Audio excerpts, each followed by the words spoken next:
بسم الله الرحمن الرحيم. الحمد لله الذي جعل الليل لباسا والنوم سباتا وجعل النهار نشورا.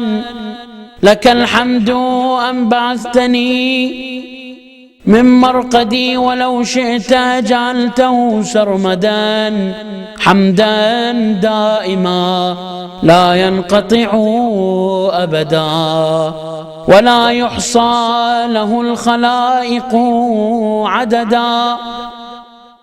اللهم لك الحمد أن خلقت فسويت وقدرت وقضيت وأمت وأحييت وأمرضت وشفيت وعافيت وأبليت وعلى العرش استويت وعلى الملك احتويت.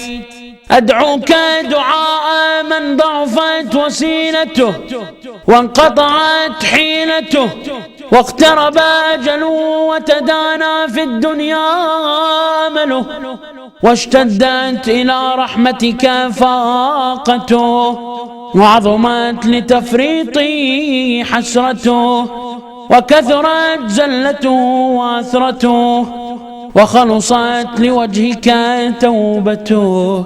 فصل على محمد خاتم النبيين وعلى أهل بيته الطيبين الطاهرين وارزقني شفاعة محمد صلى الله عليه وآله ولا تحرمني صحبته إنك أنت أرحم الراحمين.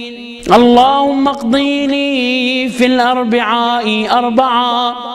اجعل قوتي في طاعتك ونشاطي في عبادتك ورغبتي في ثوابك وزهدي فيما يوجب إلي أليم عقابك إنك لطيف لما تشاء.